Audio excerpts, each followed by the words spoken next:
Ini kan menjadi hal yang sangat ironis gitu stadion sepak bola menjadi sebuah hal yang mengerikan jadinya.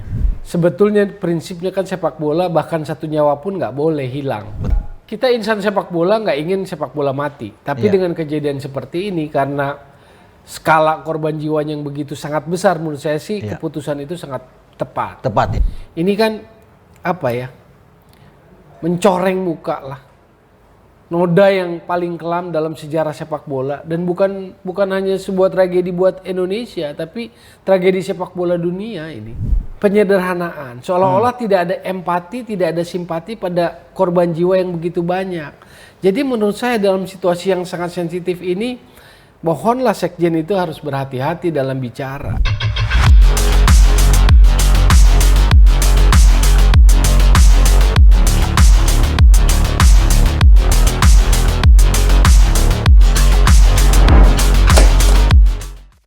Halo, kembali lagi dalam acara Bukan Jas Haye. Saya Bung Ropan bersama dengan Bung Towel, ini sohib saya ini, yang selalu akan menggawangi acara Bukan Jas Haye. Gimana Tom? Apa kabar Tom? Kabar baik, sehat. Kabar baik, sehat ya. Hanya mungkin suasana sepak bolanya nih ya. Betul ya. Yang mempengaruhi hati kita lah. Dan itu yang kita akan bahas nantinya. Topiknya itu yang sedang trending, bagaimana yang kejadian di Kanjuruhan. Betul. Tapi sebelum kita berdua bahas, tentunya saya dan Bung Towel ini bersama dengan seluruh kru di R66 ya, media channel YouTube ini mengucapkan turut berbelasungkawa, turut berduka cita atas apa yang terjadi di Kanjuruhan dengan banyak korban jiwa, Tom ya. Ya. Yang terjadi. Kita insan sepak bola. Ya. Kita sudah larut dalam sepak bola negeri ini. Ya. Kita mencintai sepak bola jadi terus terang sangat terpukul sebetulnya. Betul, ya. Korban jiwa yang sangat banyak. Banyak loh. Betul. Sudah 180-an loh, Betul. Itu banyak sekali. Ini bahkan rekor kedua terbesar di dunia yang pernah terjadi ini dengan korban di dalam dunia sepak bola setelah di Peru ya tahun 64. Betul. 300 lebih itu, 328 dan sekarang di Indonesia. Ini luar biasa ini. Jadi kalau di era modern, sepak bola modern ini kan yang paling ya sangat kelam lah, noda hitamnya menjadi sangat kelam. Iya, betul. Dan memang Presiden FIFA juga mengatakan ya itu bahwa ini menjadi gelap lah, kelam betul ya. Betul, dan apalagi di era seperti sekarang gitu loh. Jadi semua akan langsung tertuju ketika ada berita-berita yang mengenai sepak bola dan itu jatuhnya tragedi. Betul. Teman, sahabat yang kebetulan ada di luar negeri pun langsung memberikan komentarnya gitu. Karena teman-teman mereka pun di luar negeri, di tempatnya masing-masing bertanya apa yang terjadi. Ini kan sudah di jadi kayak isu internasional tuh, di mana-mana. Bahkan saya dengar di La Liga akan ada heng cipta sebelum pertandingan ya. Ya. Banyak yang memberikan. FIFA merilis di website resmi juga. Ya. City juga rilis di website mereka kan. Tadi Premier League Derby ya. Premier League Derby pakai pita hitam. Betul. Ya. Semua turut berbelasungkawa, ini luar biasa. Semoga keluarga ini yang ditinggalkan itu diberi kekuatan, Tom. Tuhan memberikan kekuatan ya, penghiburan buat keluarga. Karena bukan cuma korban jiwa yang meninggal ini, banyak luka-luka juga ya. Ya, artinya kan luka ringan, luka berat ya. Dampaknya itu besar. Ada korban jiwa, ada luka-luka, ada trauma lah. Iya. Traumanya ini kan yang sangat berat. Belum buat sepak bolanya, dampak buat persepak bolaannya. Jadi inilah yang mau kita bahas ya. Nah, kalau kita membahas ke sana ini yang bertanggung jawab sebenarnya dalam kasus yang terjadi di Kanjuruhan ini, karena belum ada yang bisa mengatakan secara jantan saya bertanggung jawab atas kejadian yang terjadi di Kanjuruhan ini dengan korban meninggal ya. Karena sampai sekarang kita belum dengar. Ya. Ini kan mesti kita dengar siapa ini, gimana tuh? Iya, harusnya kita bedah gini kan, ini bukan tarkam lah, bukan pertandingan liar, ini kompetisi resmi. Resmi, betul. Berarti ada pelaksananya. Panpelnya berarti kan tuan rumah, Arema. Arema. Di atas Arema berarti kan ada operator liga. Ya, PT LIB dalam hal ini. PT LIB. Liga Indonesia Baru. Lalu Liga Indonesia Baru dapat kewenangan dari siapa sih? Ya dari PSSI kan. Ya. Sebagai federasi, sebagai otoritas sepak bola tertinggi di negeri ini. Jadi kalau kita tarik tanggung jawab pasti ke atas. Karena kalau sekedar kita hanya tunjuk Arema sebagai pihak paling bersalah sebagai panpel, itu kan menurut saya sih terlalu menyederhanakan semua. Kita kan harus bedah kenapa kejadian ini sampai terjadi. Pasti ada yang salah ketika korban jiwa sampai sebanyak itu. Kan pasti ada yang nggak benar ini kan, kayak gitu. Nah, Pak Piropan sendiri ngeliatnya gimana? Waktu kemarin pagi kalau saya, bukan kemarin pagi, waktu hari Minggu pagi, begitu banyak berita masuk, WA grup dan sebagainya gitu, agak kaget, sempet nggak bisa ngomong sebetulnya saya itu. Agak speechless gitu loh. Karena sebelumnya ada supporter meninggal, keinjak-injak di turnamen pramusim dan sebagainya. Saya memutuskan waktu itu nggak mau bicara ke media. Karena buat apa kita mengulang-ulang omongan yang sama, keprihatinan yang sama, tapi meninggalnya supporter itu berulang. Jadi sebetulnya waktu di pramusim ada supporter meninggal di GBLA terinjak-injak. Saya waktu itu nggak mau bicara gitu loh. Karena buat saya jadi kesia-siaan ketika situasi yang sama berulang. Tetapi kemarin ketika di Kanjuruhan tragedinya sebesar ini, agak shock sebetulnya. Di awal tuh sempat gak bisa bicara sebetulnya saya. Kalau Pak Piropan? Iya, kalau saya bisa melihat ini, saya juga terkejut. Ini luar biasa kejadian, kalau saya bisa katakan di sini. Kemudian kalau saya bisa runut ya, lihat dari apa yang terjadi, bagaimana penjualan tiket itu. Ya. Yang tadinya mungkin polisi cuma meminta kalau boleh ya 25.000 aja dijual misalnya gitu kan. Betul. Tapi kemudian yang dicetak tuh berlebihan yang dijual. Kapasitas stadion cuma 42.000 kalau nggak salah ya. Betul. Tapi kan tinggi sekali. Kapasitas 38. Dijual 42. Iya betul. Ada kabar juga, ada info beredar bahwa sebetulnya pihak keamanan minta dijual dikurangi 10% dari kapasitas. Iya. Nah itu. Akhirnya kan membludak ini kan. Itu siapa itu sebenarnya tuh? Panpel juga kan? Iya, Panpel. Iya, kalau bicara di situ kan Panpel juga. Kemudian tuh begini, saya juga melihat ada pihak polisi ini kan sudah coba itu kalau pertandingan malam itu kan rawan dengan gesekan-gesekan antar supporter. Betul. Sehingga mereka mungkin sudah atau mitigasinya lah malam jadi lebih sulit lah. Lebih sulit. Ya. Bikin di sore tapi justru sudah ada pertemuan sebelumnya untuk menyatakan bahwa ini pertandingan malam. Iya, info beredar yang saya dengar mereka mengajukan diubah ke sore, tapi ditolak permintaan itu tetap ditaruh di malam. Betul. Ini kan mirip sama seperti di awal-awal musim ketika ada kejadian pertandingan malam, pertandingan dalam skala yang dianggap big match karena melibatkan tim-tim besar. Lalu kemudian supporter banyak yang meninggal karena kecelakaan. Ada beberapa lah, bukan banyak. Sebetulnya kan alarmnya sudah diberikan oleh supporter. Karena pulang malam pakai kendaraan, ada yang kecelakaan di tol, ada kecelakaan di mana. Betul. Tapi kan waktu itu LIB dengan PSSI berdalih bahwa ini adalah kepentingan rating televisi, kepentingan bisnis. Nah ini yang susah, kalau sudah bicara bisnis sama rating kan. Iya, akhirnya kan baru meledak sekarang. Pada alarmnya sebetulnya sudah ada tuh. Peristiwa-peristiwa awal di awal musim ketika supporter banyak yang terpengaruh karena kelelahan, kecelakaan di jalan usai nonton pertandingan bola. Lalu berteriak-teriak di WA grup tersebar itu bahwa supporter menganggap bahwa terlalu malam gitu loh. Iya, dan saya juga lihat Sekjen PSSI ya mengatakan ini karena mereka bilang tidak ada penonton dari Surabaya yang datang. Jadi mereka merasa ini aman. Clear kan? Jadi dijaminlah bermain malam. Nah, itu yang membuat dipertanyakan juga kan. Tapi kan nggak jaminan kan. Bonek memang nggak datang, tapi ada kekecewaan yang begitu rupa kan. Intinya kan berarti supporter, fans Aremania kan marah. Ada yang masuk ke stadion. Marahnya sebetulnya kan kalau kita bicara secara sepak bolanya, supporter itu marah karena performa Aremanya yang buruk kan. Performa Arema buruk bukan karena pertandingan ini, sebelumnya kalah sama Persija juga di kandang kan. Sempat kan. Tapi nggak sampai ngamuk. Seperti yang kejadian sekarang. Sampai turun ke lapang kan, ke stadion. Tapi ketika begitu kalah sama Persebaya, itu mereka nggak bisa terima karena mungkin dalam konteks fanatisme mereka. Ini derby kan mungkin ya. Betul. Derby Jatim. Nggak boleh kalah sama Persebaya. Boleh kalah sama lain, jangan yang Persebaya. Betul. Akhirnya kan terjadi seperti itu. Nah, ketika terjadi seperti itu baru kita bicara tentang penanganan kan, penanganan keamanannya. Keamanan, iya, kalau bicara keamanan ini, kemudian mereka membawa semacam yang ditembakin tuh gas air mata. Kan ini kan nggak boleh di FIFA itu kan sudah jelas. Bahwa tidak boleh bawa senjata ke dalam stadion, apalagi bawa dengan gas air mata. Ini yang saya pikir agak ikut memicu. Mungkin kalau mereka tidak menembak ini, ini akan jauh lebih baik ya. Betul. Untuk penanganan tidak banyak jatuh korban lah. Nah, makanya penting investigasi dari kasus ini adalah bagaimana proses itu, prosedurnya seperti apa. Kan ketika regulasi menetapkan itu, FIFA Stadium Safety dan Security ya. menyatakan itu, kok pihak keamanan masih membawa itu? Pertanyaannya apakah Panpel tidak menyampaikan? Dalam hal ini Arema kan? Ya. Apakah LIB tidak pernah mensosialisasikan? Apakah PSSI tidak pernah mensosialisasikan kepada pihak kepolisian? Kepolisian, ya. Padahal Ketua Umum PSSI backgroundnya kepolisian. Polisian, gitu. iya. Nah ini kan sebetulnya yang harus dipertajam gitu loh.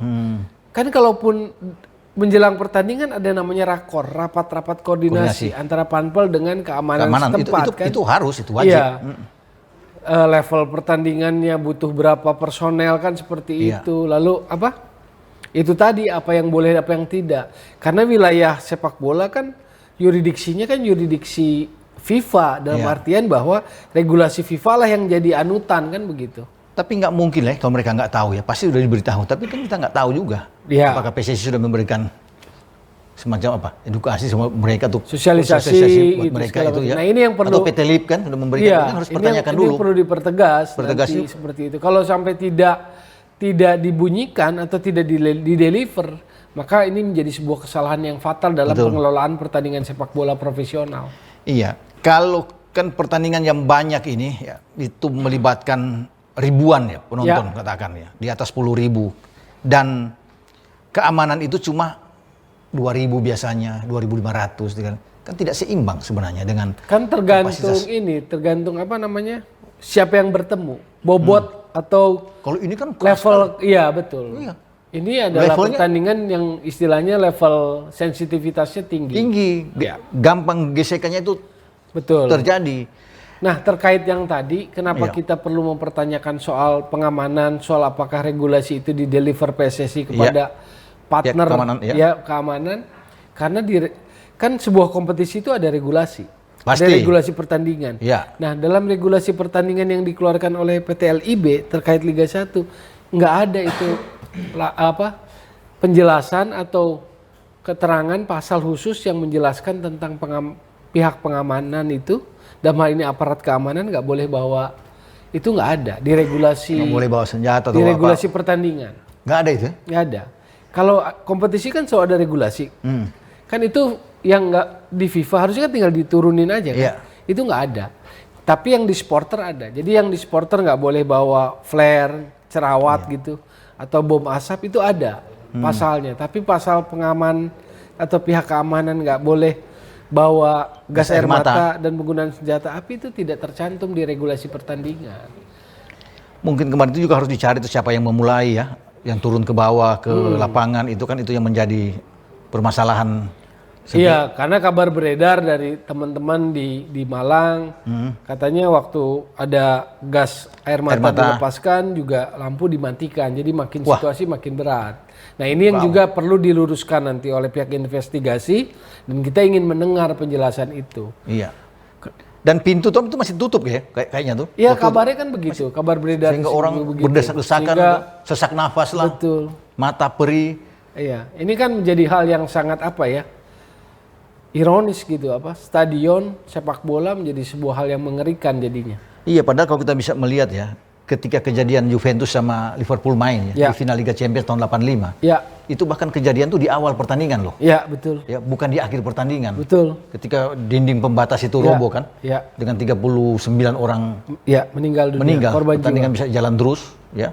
Kemudian juga kalau saya lihat di Hillsborough ya. 96 orang meninggal jiwa. Ya, tahun 89. 89 itu ya, semifinal Piala FA Liverpool Nottingham Forest. Nah, kalau bicara soal keamanan, saya ini teringat ada seorang polisi itu yang akhirnya membuka cerita itu yang tadinya tuh ditutup terus, Dukenfield itu di terowongan itu, dia sempat buka di semifinal itu. Ya. Kemudian itu dari luar datang itu, sebelum pertandingan mulai ini juga dari luar itu datang 2.000 orang masuk dengan yang ada mau keluar. Nah di situ yang terjadi pembunuhan tewasnya banyak orang tuh. Karena injak semua terowongan. Itu sulit tuh ditunggu tuh. Bagaimana? Karena dia tidak mengaku. Akhirnya ada pengakuan dari dia bahwa itu dia memang sengaja membuka itu. Tadinya ditutup sama sekali. Betul sekali. Kejadian itu. Dan itu agak lama kalau nggak salah. Agak lama, dibukanya kan. Dibukanya agak agak lama makanya yang ini kita akan menunggu keterbukaan itu karena Betul.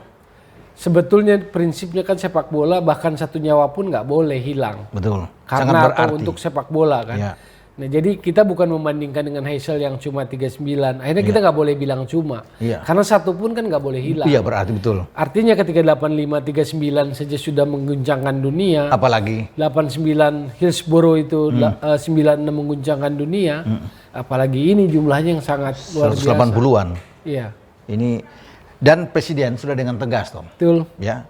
Pak Jokowi ini sudah mengatakan bahwa kompetisi itu Dihentikan sementara. dalam tanda kutip sementara. Ya. Sambil ini investigasi ini tuntas. Betul. Harus secara total dia ingin Oke. melihat. Iya kan? Betul. Menurut Anda bagaimana ini? Iya, Oke. kita insan sepak bola nggak ingin sepak bola mati. Tapi Iya. dengan kejadian seperti ini karena skala korban jiwanya yang begitu sangat besar, menurut saya sih Iya. keputusan itu sangat tepat. Tepat ya. Iya, sepak bola harus dihentikan sementara dulu untuk bisa masing-masing pihak introspeksi, terutama stakeholder sepak bola. Iya. PSSI, federasi menjadi kepala yang paling urgent, paling menentukan. Karena sebelumnya kan pihak LIB ini mengatakan hanya seminggu kan. Ini Ya. cukup hanya seminggu aja istirahat kemudian sebelum ada statement dari presiden yang mengatakan oh enggak, ini dihentikan dulu sementara. Iya betul, Iya. makanya saya pikir perlu dihentikan sementara. Jangan mengecilkan atau menyederhanakan masalah dengan ukuran seminggu, Itu dia, iya kan?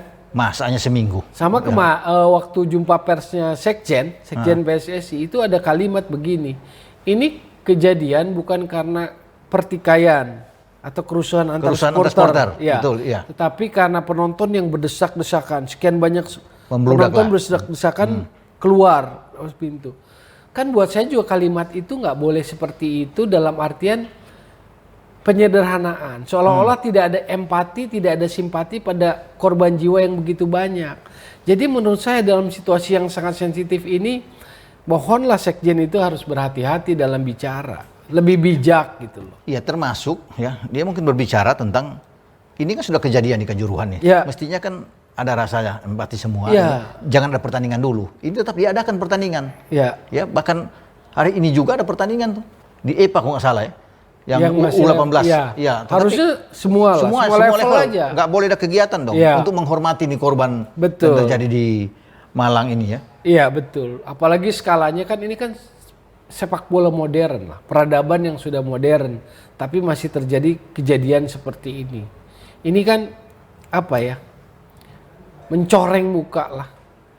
Noda yang paling kelam dalam sejarah sepak bola dan bukan hanya sebuah tragedi buat Indonesia, tapi tragedi sepak bola dunia ini. Dan lucunya juga Tom, ketika presiden mengumumkan bahwa ini harus istirahat atau berhenti dulu, itu Sekjen juga mengatakan bahwa ini cuma berada di level atas di Liga 1. Aduh. Ada statement itu. Ada ya? Iya. Tidak di Liga 2 tetap jalan. Iya. Liga 2 dan yang lebih mungkin Liga 3 itu tetap jalan, cuma di Liga 1 katanya. Saya Makanya kaget buat juga. saya waktu ditayangkan semua kan, Iya. preskon Sekjen itu kan tayang semua tuh. Iya. Televisi kan kita lihat nonton. Menurut saya sih pernyataan-pernyataannya ada yang menyederhanakan. Iya. Hilang tidak mengedepankan empati simpati pada korban jiwa yang begitu banyak atau sangat banyak malah bukan sekedar banyak. Tapi apakah investigasi ini menurut Anda itu cepat dituntaskan atau memang perlu waktu untuk paling tidak sebulan begitu? Harusnya sih cepat ya. Harusnya menurut saya cepat. sih. Ini soal apa ya? Soal goodwill lah menurut saya sih. Soal niat, soal goodwill gitu kan. Karena kan kejadiannya sih kan sebetulnya kronologisnya sudah bisa teramati. Iya, Bahwa ini pertandingan yang sangat sensitif, skalanya bisa meledak, tapi toh ada pencegahan. Boneknya kan nggak datang, Persebaya nggak datang. Jadi ini kekecewaan supporter sama klubnya, sama kesayangannya. Karena kalah. Di satu sisi jelas tidak bisa dibenarkan turun ke lapangan supporter, ekspresi marah seperti itu. Yang kedua sebetulnya, atau bukan yang kedua, catatan lain adalah di era sekarang PSSI ada divisi supporter loh khusus. Gitu ya? Iya, kan sebelumnya nggak pernah ada divisi khusus di federasi, di PSSI yang membidangi khusus masalah supporter. Nah, pertanyaannya kalau kejadiannya masih seperti ini, apa yang dikerjakan oleh divisi supporter itu? Edukasi semacam apa yang dilakukan? Kalau sekedar jambore-jambore yang sering kali terdengar itu kan hanya sekedar event ya. Program-program yang menurut saya sih budgetnya keluar tapi efektivitas dari program itu apa? Sampai nggak ke esensinya. Ketika perilaku supporter kemarahannya seringkali tidak terkontrol atau keluar koridornya gitu loh. Lalu kemudian terjadilah hal yang fatal, chaos seperti ini kan, seperti itu kan. Iya, jadi semoga saya pikir ini dengan perintah presiden kemudian mengharuskan bagaimana Menpora harus pergi, Kapolri harus datang ke sana, ya kan, Ketua Umum PSSI, biar mungkin ini lebih cepat. Ya. Bagaimana penanganan ini? Karena ini kan perlu untuk diketahui ini akar masalahnya ada di mana. Iya, berdasarkan pengalaman Iya. berkecimpung di sepak bola, cukup nggak federasi hanya cukup minta maaf? Oh nggak cukup dong. Hah? Nggak Setuju cukup ya, dong. Nggak cukup dong. Masa cuma dengan minta maaf? Iya. Iya dong. Iya. Dan saya pikir ini mesti ada semacam, saya nggak tahu ya ke depan, bukan untuk menghukum punishment, apakah seorang ketua umum mungkin bisa mundur atau bagaimana dengan kasus ini? Iya, karena dengan skala korban jiwa yang sangat banyak ini, menurut saya sih kalau permintaan maaf aja nggak cukup. Kedua, bahwa mengelola sepak bola nasional itu kompetisi adalah hal yang paling krusial gitu loh. Kita seringkali terlenakan dengan hingar-bingar, heboh, rame-ramenya aja kompetisi, tapi lupa esensinya gitu. Iya. Nah begitu kejadian baru ribut, dan kejadiannya memakan korban pula. Gitu. Iya, dan tidak sedikit kan. Betul. Nah kemudian langkah apa ini untuk ke depan bisa tidak terulang lagi? Ya saya pikir tadi seperti dibuka di awal, ini belum ada yang ngomong bertanggung jawab di menurut saya sih ya itu. Perlu federasi. ada, iya. PSSI perlu bertanggung jawab dengan ini. Karena ini bukan kompetisi liar, kompetisi resmi, kompetisi yang di bawah supervisinya LIB, yang dilaksanakan oleh LIB operator liga, yang ditunjuk oleh PSSI atau diberi kewenangan oleh PSSI. Maka buat saya PSSI harus bertanggung jawab, lebih dari sekedar minta maaf. Jadi ini langkah yang itu harus PSSI harus, bukan PT LIB ya? Iya. Harus PSSI yang ada di atas kan PSSI kan? Iya. Masa PSSI hanya mau bersikap seperti ini lewat Komdisnya menghukum Arema? Buat saya bukan sekedar itu. Itu sih penyederhanaan juga. Penyederhanaan atau melemparkan tanggung jawab itu sih. Hanya kepada pihak tertentu.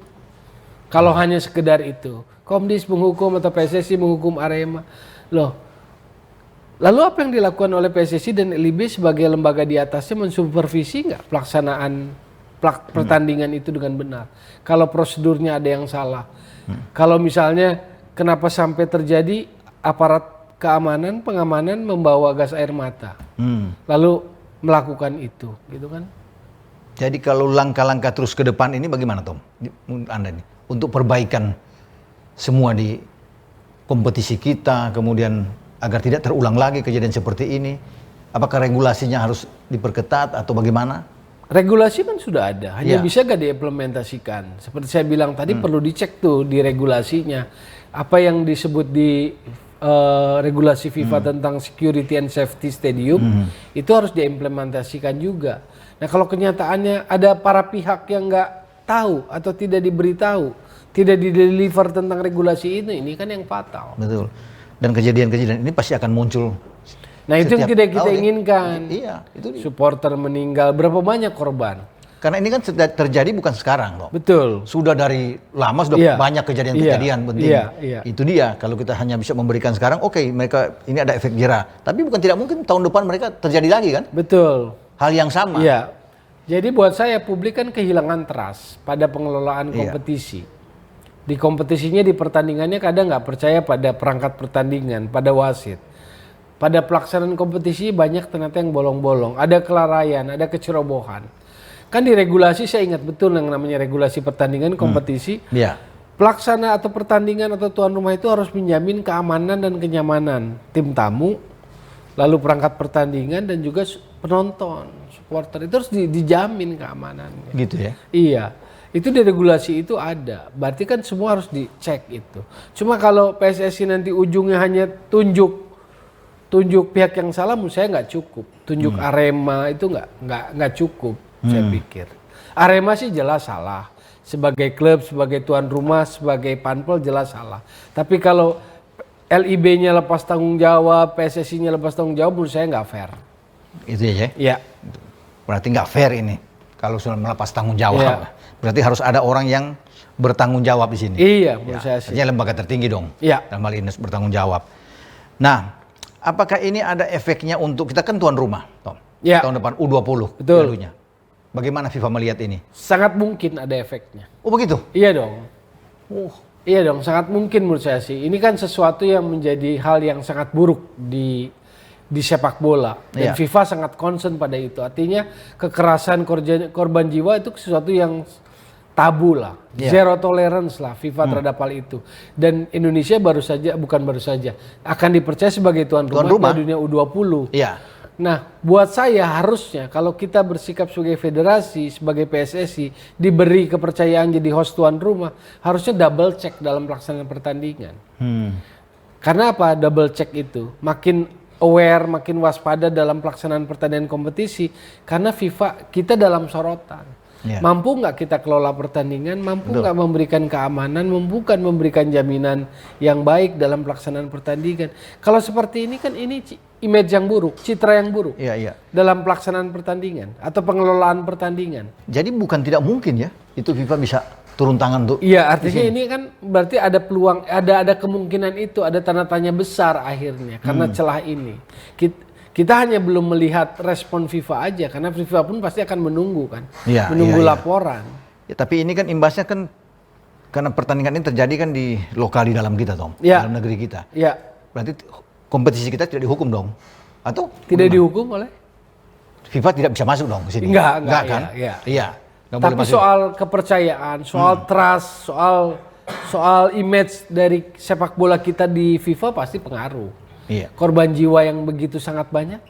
Ke tim nasional bagaimana pengaruhnya? Tim nasional apa maksudnya? Untuk tim senior, tim junior ini yang berlaga keluar kalau Ya misalnya nggak ada masalah kan? Pengaruh Iya, itu sih. nggak ada pengaruh kan? Tapi dalam posisi kita sebagai tuan rumah pelaksana pertandingan, itu dia yang mesti- kan ada keraguan, Betul. ada trust yang turun, Iya. ada image yang buruk. Iya, dengan kejadian ini memang Iya. image kita buruk ya, yang bisa. Ternyata nggak bisa kelola pertandingan kan, kalau gambaran sederhananya kan gitu kasarnya. Iya. Nggak memberikan keamanan dan kenyamanan, bahkan menimbulkan korban jiwa kan seperti itu.